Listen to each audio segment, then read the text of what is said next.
Hello, everyone, and welcome to my show, Gaurav, Garg, the Knowledge Cast. I am your host and host, CA Gaurav. In this episode, I'm in discussion with CA Ravi Mamodia. Ravi is a chartered accountant. He qualified in 2011. He's based out of Jaipur. And he has recently authored a book on business succession planning, which is published by Taxman. So, in this episode, we're going to primarily take his view on business succession planning, various aspects of business succession planning, and let's understand briefly about Ravi. I think he's a partner in AR Mamodia currently. So Ravi, over to you. If you can briefly talk about your journey from 2011 till 2020. Yeah. So thank you so much, Gaurav ji, for inviting me on this platform. And Knowledge Podcast is really a very nice platform which you are using up because knowledge dissemination is a very important key for the future, for the now, and for and on and there. And using the podcast mechanism is really a very great way to express it because now the future is this, where the people can do anything and listen and get the knowledge. This is the new future. So thank you so much. I'm really excited to be the part of this journey of yours and excited to talk about my book and to my topic which you have mentioned upon. So beginning to start with that, I'm a qualified chartered accountant in 2011. And since 2011, I'm into a practice. I have seen the assignment right from the big corporates like Hindustan Zinc, uh, EY, and the big corporates. Along with that, I have also worked with the ground SME people based out of Jaipur, Rajasthan, and nearby my locations. So while working with them, I find that there's a huge gap between these two things, and people are not able to get that potential growth which they might have to. So initial 5 year of my practice went into my setting up my taxation, auditing, and these kind of practice. And post that, last from the 5 years, I'm completely into a focus where I can give a value addition to the industry, to the businessman, to their business houses, and how they can grow up and expand to the next level. So in this 5 year journey, I come across many cases where the businesses has been collapsed just because they are not having a proper business succession plan, or the way they are progressing is very slow down because there is no plan to move ahead. Once I come to know these things, I went to a ground reality that what is the challenge, why these things are not happening. Is it a challenge into our place only, or it is all over the world? So when I analyzed and started reading on this topic, and thanks to COVID for this, because the COVID has given me a good time to read upon all of these things. We are sitting at home and doing the things with our own. So that makes me realize that let's read about it and let's see that how it is going to work out.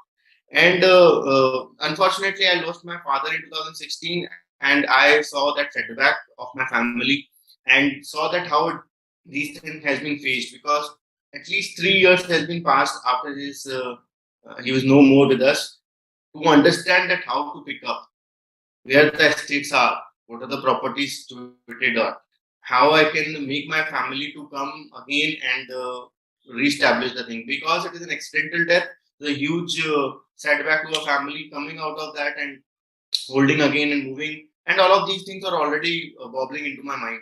So by COVID, everything went well. I started reading, and I find that in all of the countries, majorly into the developed countries, there is a structured way of doing this. So they have their like a consultant who's consulting them for the business succession. There's a law.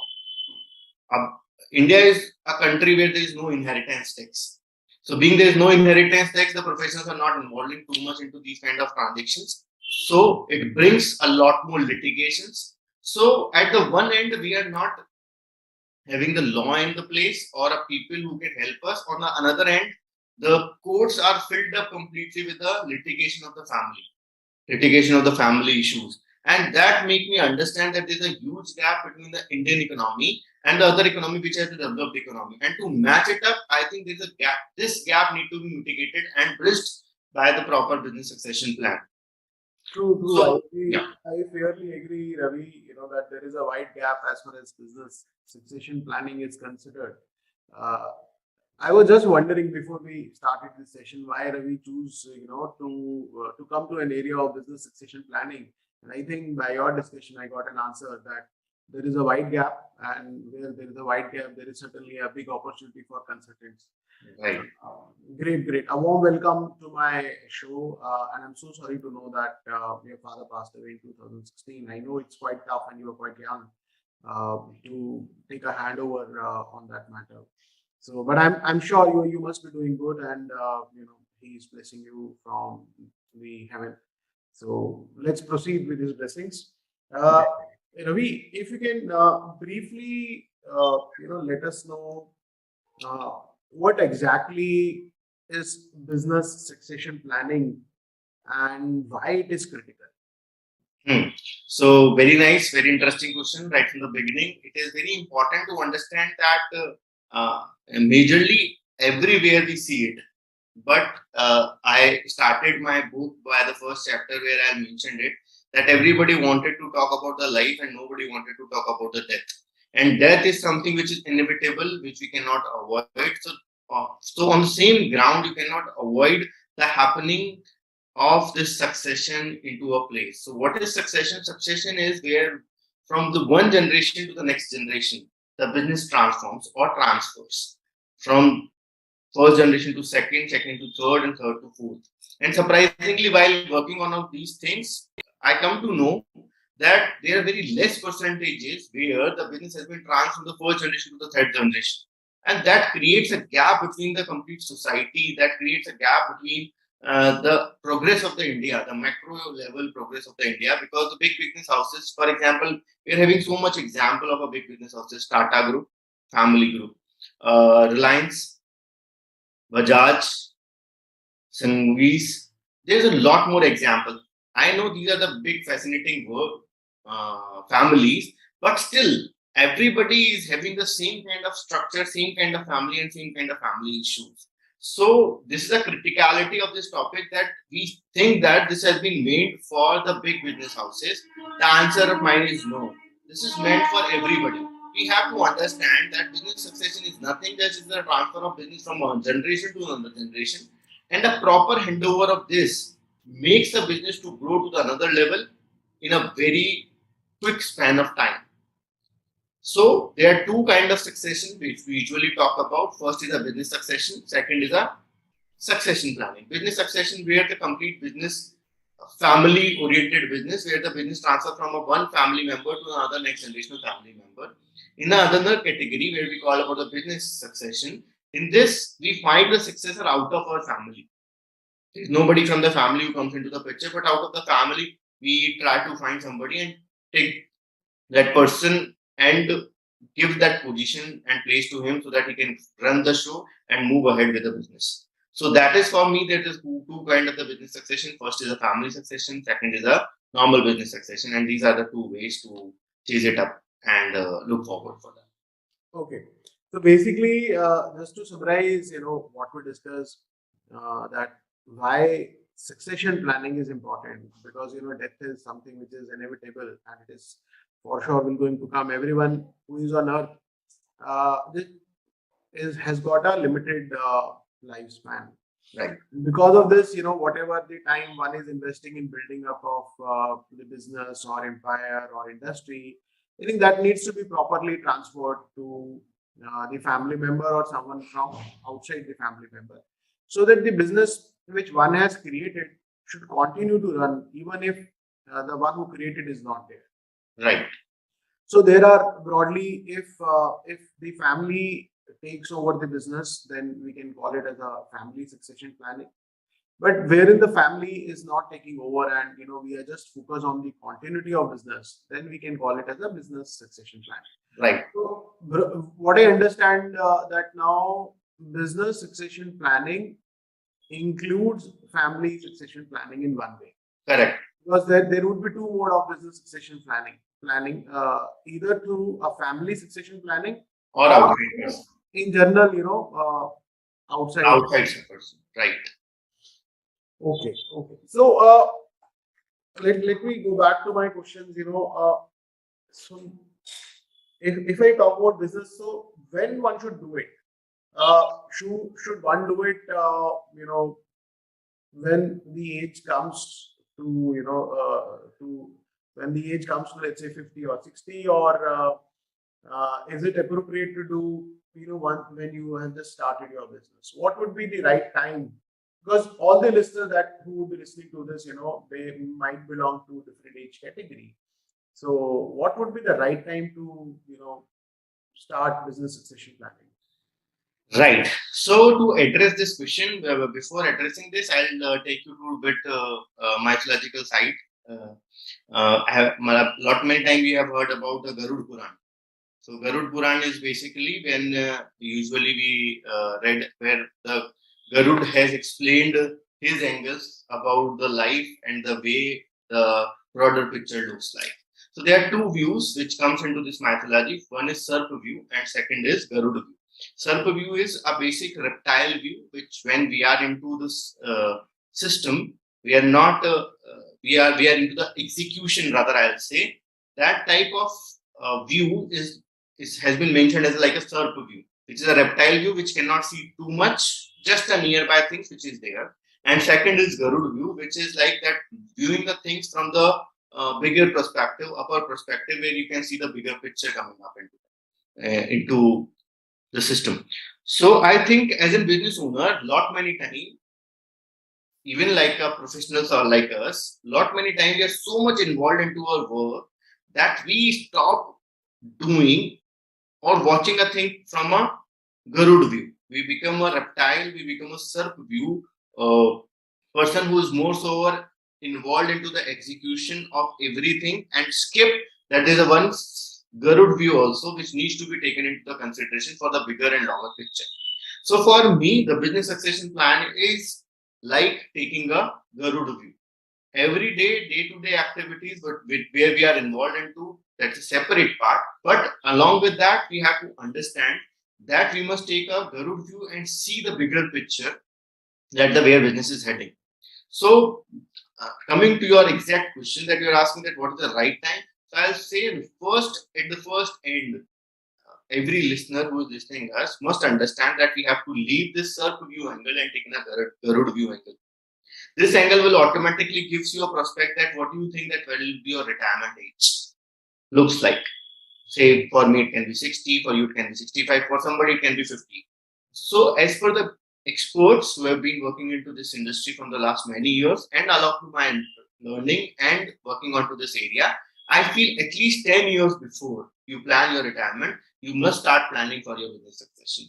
Because that is the exact time which required to take the things into a place in the right way so that you can hand over the things without any crashing, without any mishappening. So at least that much time needs to be given for the business succession so that the rightly it should be placed to the right way. So again, to take you that part, that first it cannot be answered that start at the age of 50, start at the age of 40. That cannot be the answer. The answer is that first start from the Garud view, start analyzing that what you see, how your life looks like, and till what your expectation is, till what age what your expectation is. Once you are able to do that, then start planning that this is a date where I wanted to retire, this is a year where I am to retire, and before that, 10 years before, start planning your business succession. That will be the right and best model which can be executed. So being we are a chartered accountant, Gaurav, I just wanted to discuss one more very interesting fact with you, that India is that country where we don't have any retirement plan for, at least for the professionals. And when you talk to, we have seen our seniors who have been working day and night and till the age of 70, 75, they are still on the seat, doing their things, going to the departments, seeing the litigations, seeing the heights of the age. That is really nice. But still, I think that there should be one cut-off age where you feel that I wanted to retire. And in the proprietorship, even in the developed countries like America, I have made one research which says that, I've read with one research which says that in complete business cycle, there are only 3% proprietary practitioners who have their succession plan. And in India, be it proprietary, be it on another stage, we are not with a very good numbers. I cannot say exact number, but it is not a very good number. It cannot be more than 10%. So my point is first determine that what is the long-term perspective where you wanted to have it. And once you determine that, then start planning for this. So that is the thing which I wanted to say for the exact time when the succession plan comes into the picture. I think it is. I really liked, that Garuda view versus Sure. uh, so one needs to be basically take a holistic approach. And Right. my gut feeling after listening to you is, when we're talking about the business succession planning, I think once we feel that, I have built up the business, I think that would be that could be the appropriate time to start planning about the succession. Because once we are in the stage of building, once we are at the nascent stage of the business, I think at that time you do not need succession. But let's say once you are done with, you can say, okay, now I have got a sizable business, I have got a manufacturing unit, or I have got from a CA perspective, that I have got this much of client, my practice is stabilized. Now the time has come how to plan the succession. Right. Becomes important of succession. So one more point before moving ahead here, Gaurav, comes in is I think that like a business, like a life cycle of a human being, is a business life cycle as well. So first is a growth, initial establishment stage, then there's a growth stage, then there's a maturity stage, and then a retirement stage. And we have to understand that this every stage needs to call rightly at the right time so that you can have a proper things into a place in the right age.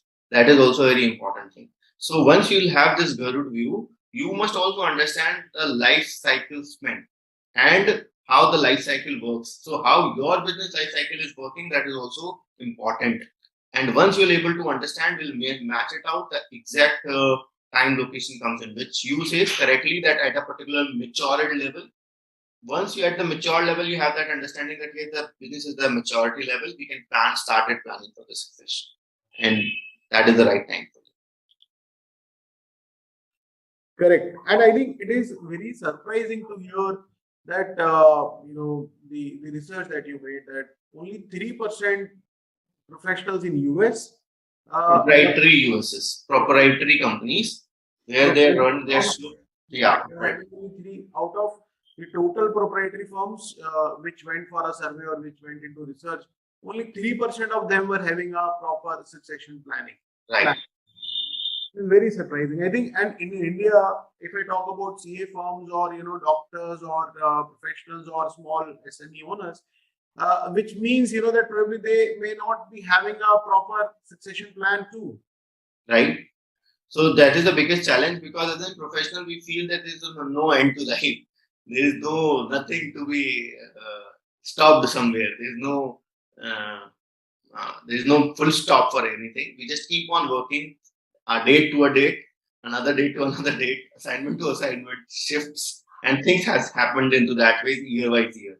And things has changed up just technically, but more so over, we are at the same place, in the same way that we are completely again involved into the stuff of these kinds, and we are not taking a long-term view. So I'll give you a very nice example. So I've been consulting one more 2-3 CA firms into Jaipur for their succession planning.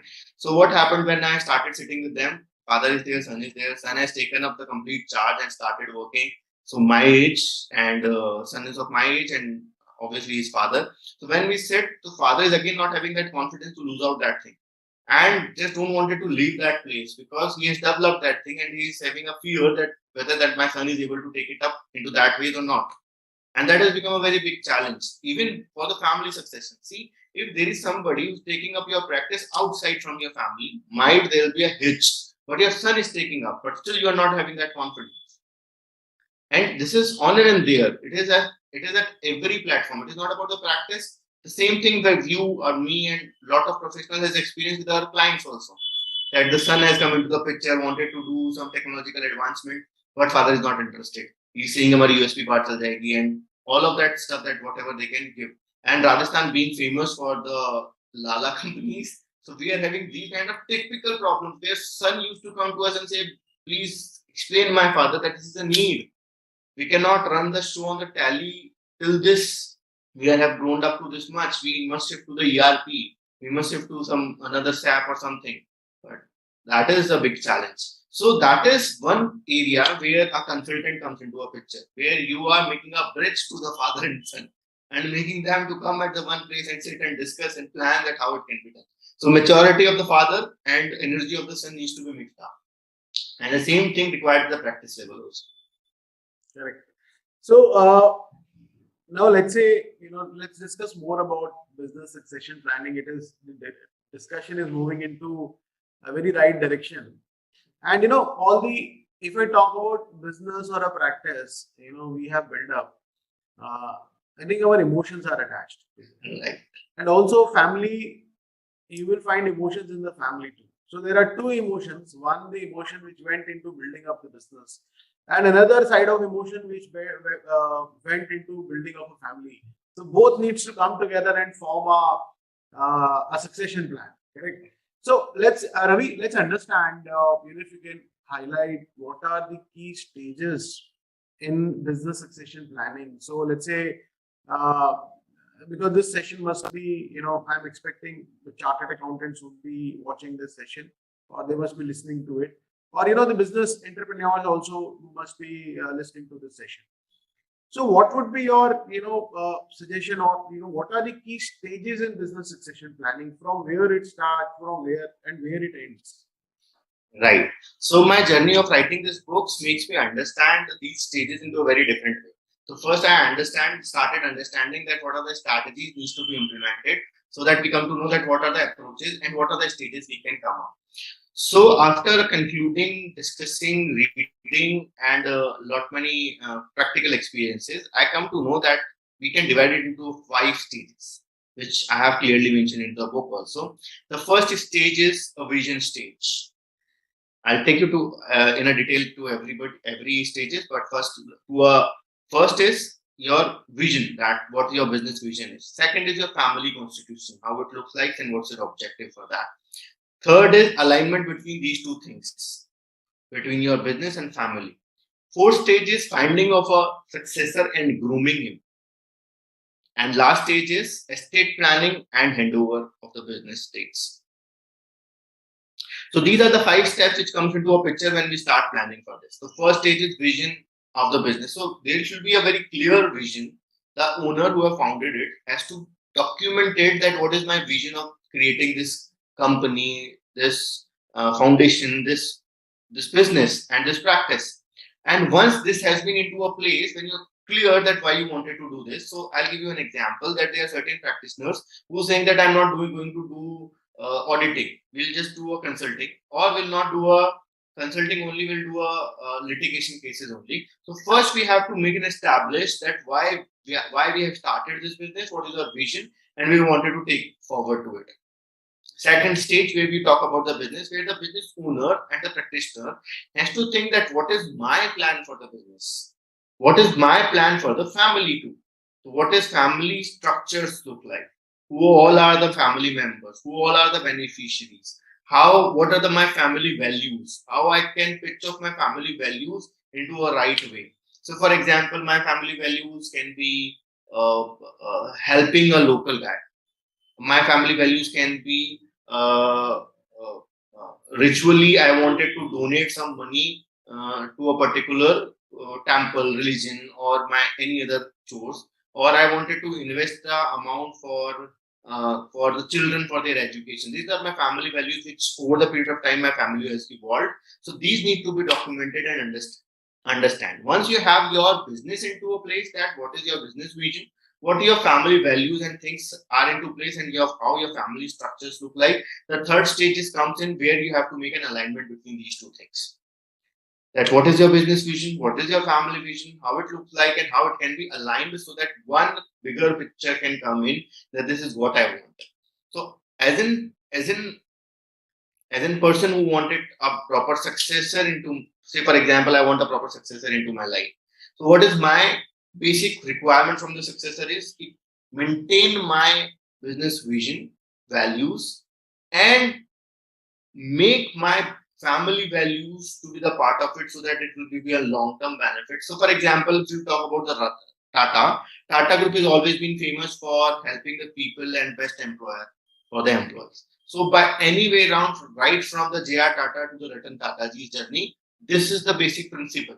That principle comes out of the family values. this needs to be aligned with the business. So the way family looks like, the way business should be look like. Then the fourth stage comes into the picture where we talk about finding of a successor, which itself is a detailed task, which I have mentioned a detailed checklist into my book where we can have a proper assessments of the people who are qualified for becoming a successor, and then grooming of those people to the right stage, like training, like giving them some skills, updating, having a psychometric test, and giving them some proper skills so that that can be groomed to that level, and a basic experiential learning while working uh, into a industry or into their own business. And then the last stage comes in where we'll say the estate transfers, where this all transaction has taken place, ownership transfer has taken place. So this is how this need to be structured, and this is how this approach should look like. And following these 5 steps, my understanding and my reading and my practical exposure says this will definitely give you a good result. You will definitely able to find out what we want. Okay. Thanks, Ravi. My question is on the step one, wherein we are talking about the vision. So, let's say a businessman started a business with some limited vision, or, let's say with some vision, not a vision which assisted him in building a business. Now, do you think when we are talking about the succession planning, that vision needs to be modified or that vision needs to be reviewed? Right. Comment upon this. So 100% right from the beginning, I agree with your point that first stage itself requires a detailed discussion and detailed documentation. The vision needs to be the one kind of vision that we put on the your website and everywhere. Sometime or many a time it is cut copy paste from somewhere, or some of your content writer or website designer has placed that thing into that vision. I'm not talking about that vision.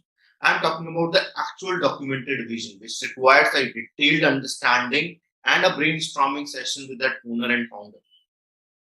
By doing that, we'll come to know that what exactly we have started, where we have started, and where we are heading. So, for example, at the beginning, when I started my practice, I felt like that I just wanted to become a chartered accountant who is doing auditing and taxation. After 5 years, my complete vision has changed. After that of my father, the complete shift has happened into my life, and everything has been on the other side of the road. So I just wanted to say these need to be aligned. This need to be reviewed on the regular basis.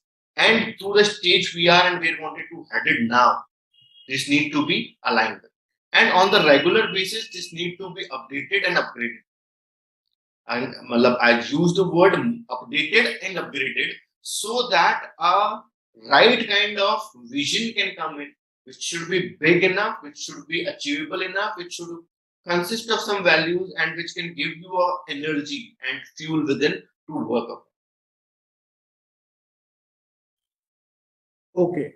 So basically, what I understand after discussing with you, let's say when we start a business, we might be having a particular vision, which might change over a period of time as we get more experience into the business. So when I'm talking about the succession, the vision which I carry today, whether it will going to hold value in the next 20 years or not, I think needs to be validated.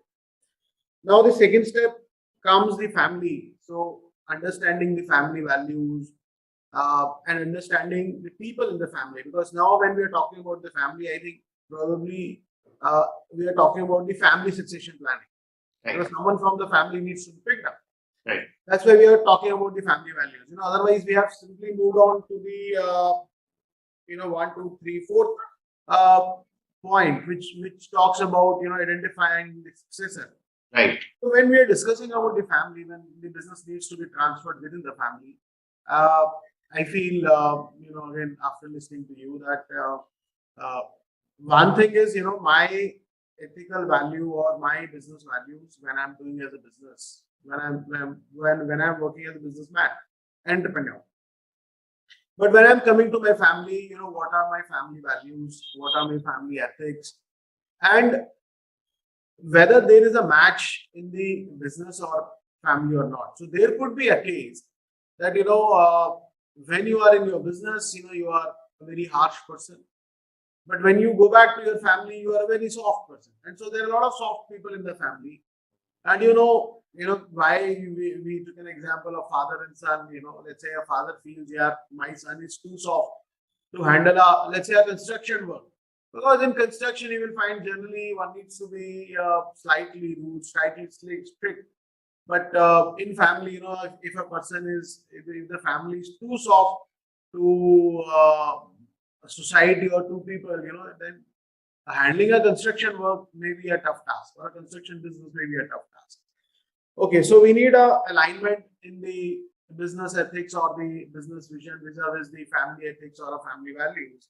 And then the first stage comes grooming. I think what I liked is that if the succession planning is not only about transferring of business asset, it's more to do with building up the resource. Right. Actually, when you are not there, you can actually act as a driver, as a good driver, and drive your business. I think that becomes important. So for me, it looks like, so for example, you are a king and you have your kingdom. So your kingdom goes up, whether you are there or not. So now you have to plan as a king that will be your successor. And once you know that will be your successor, whether any kind of mishappening happens, there will be a successor coming into a picture and taking up the hold and doing the things.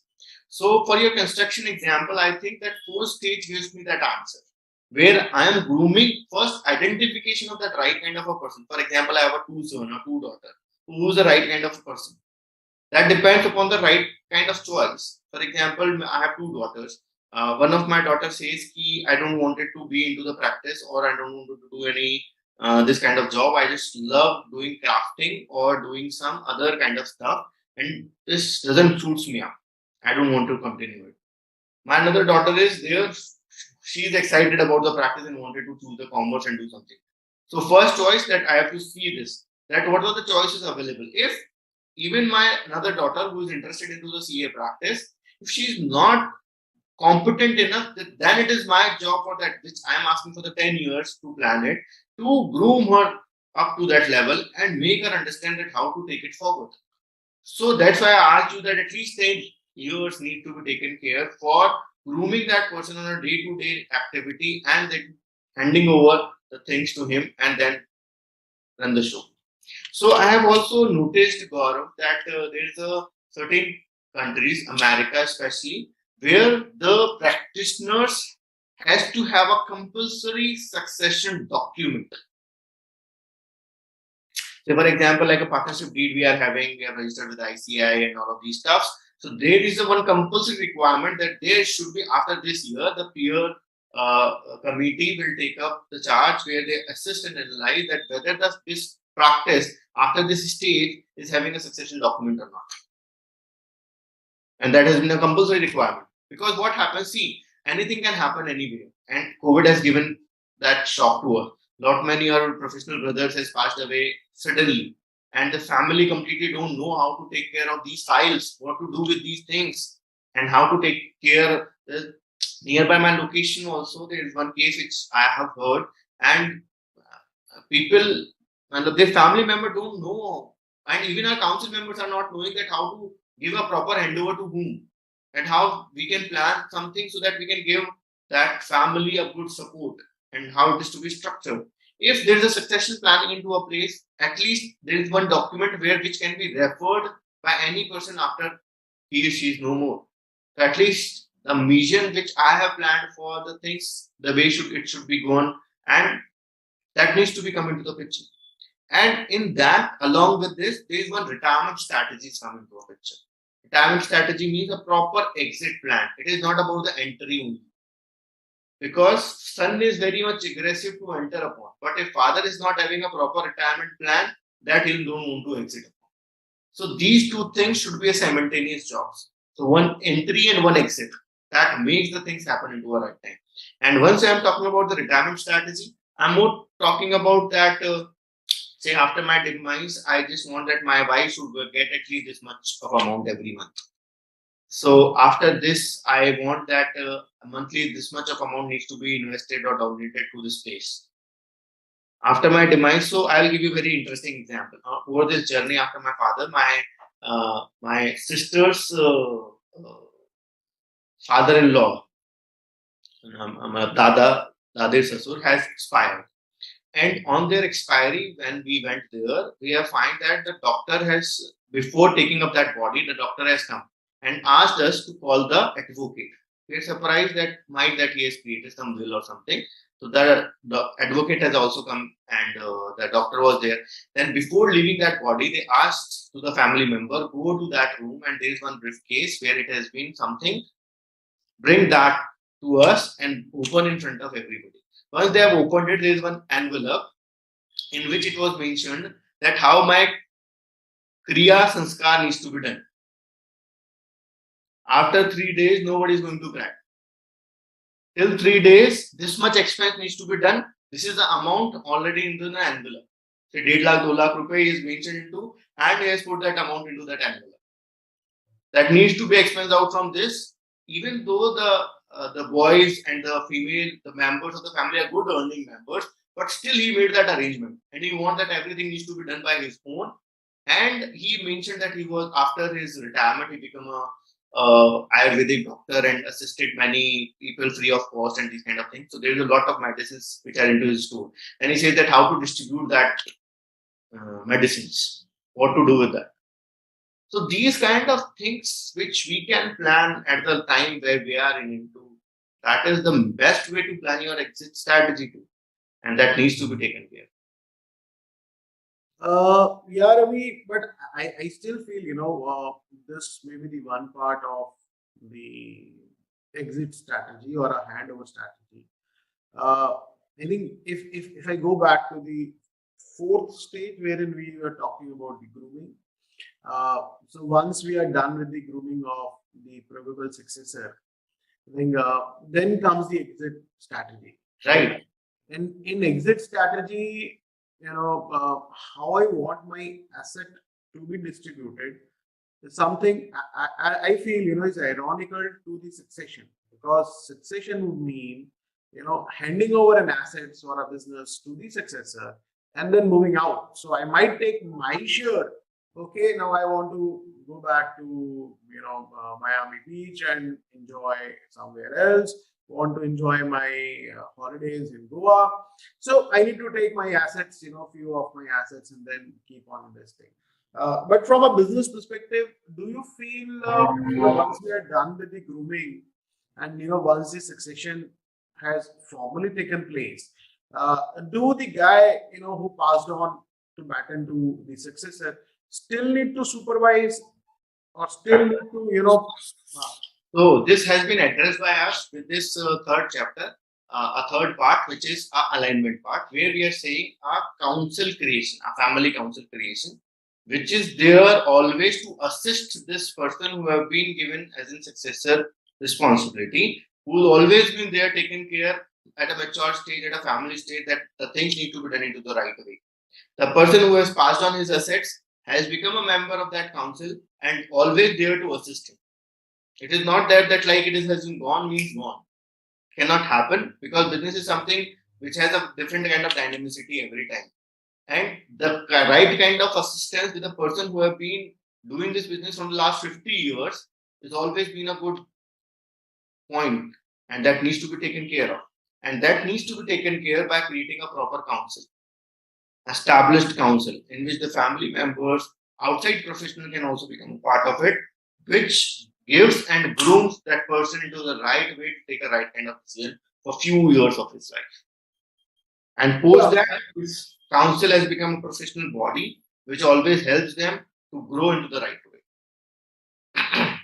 Correct. I think the making a council is a good idea, not because of the fact that I do not have trust on the successor, but because of the fact I think the one who builds up the business is emotionally connected to the business. So he's emotionally connected to the business. He has given his sweat to the business, and on the family side, his blood is there. Correct.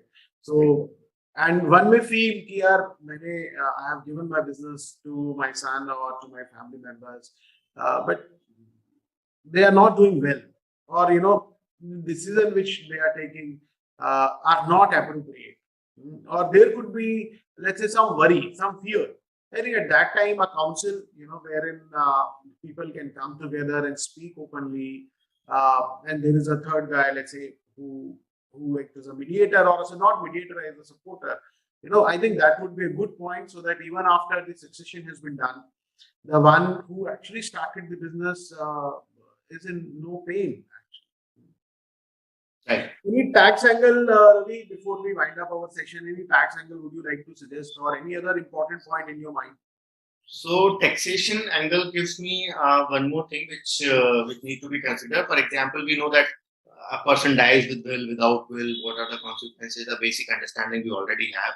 I think after that, the things that trust comes into a picture. It's a very nice way of planning, and the professionals should always take this as a tool to plan the business estate needs to be transferred into the right way by creating a trust of that business house, and creation of that trust, pulling up the assets into that trust, and making a people beneficiary to that trust is always a very good way to take it forward. The trust is something which is also aligned with the family, which is also aligned with some other external professionals and the person who is handling up the business. And the trust way always gives a better way of taxation as well, and holding up the assets into the right way as well. Along with this trust, taxation seems to be very normal that we do for the trusts and for the individual and for the transfers and everything taken place in the right way. Surprisingly, there are few more things which comes into my understanding when I have experience with my father also, with while doing the documentation and with the creating this book and reading and understanding that. So many a time we have created that in my bank account I have my nominee, and once I passed away, I don't have to worry. At least my bank account's money needs to be go to the nominee. The answer is no. But the myth this to a lot many business houses and the professional is that this need to be transferred to the nominee. This needs to be transferred to the legal heirs. If I wanted to make a nominee to my any other person who's not of my family member, or say not my wife but my mother, and all of these kind of stuff, then this can be transferred only by the consent of theirs. It is not like that if nominee has been there, that means the amount has been transferred to that person directly, or that asset has been transferred to that person indirectly, if you don't have any will into a place. So these kind of things we usually feel that we keep on seeing with our clients and advise them. I always feel that we must advise them to make them understand that what is the meaning of nominee. And at lot many places, it is right to have a joint accounts and joint ownership where you can transfer the property to the person with whom you look forward for the future for your estate planning. So these are the few things which I wanted to mention. Basically, we have moved on from a business succession planning to estate succession planning. I think it is a separate topic altogether, but yes, the key insights you have given are very important. So to wind up the session to my audience, I would like to say that in addition to family, we all build businesses, we all build assets, and those needs to be passed on very carefully, very strategically, and in a very planned manner. So there comes your business succession planning when you have a business or you have a professional practice, and it's not that after you who will handle. I think it's that after a certain point of time, you feel that it should be handled by someone else. That someone else could be someone from your family, or that someone else could be someone from the professional fraternity, or someone outside who has got the caliber to take your business to newer heights. That needs to be planned, as highlighted by Ravi. There are 5 key stages, I think, which has been well mentioned in its book, and we have discussed them in brief in this discussion. After business succession planning, or along with the business succession planning, the another important thing which we all need to take care is the estate or the asset succession planning. The assets that I've built up, that might be in my bank as my are like my bank account, or those are my properties, or my equity shares. So, and COVID, as rightly pointed by Ravi, the COVID has highlighted the uncertainty in the life. Correct. So I think we all need that estate succession planning also. And when India does not have a very clear law on the estate succession planning and also on the business succession planning, it although would becomes very important for businesses and individuals to talk to professional and document the succession planning very well. Thanks, Ravi, for being on my platform and sharing your experience and wisdom with our listeners. Thanks a ton once again to you, Ravi, and thanks to all of you for joining and listening to this episode.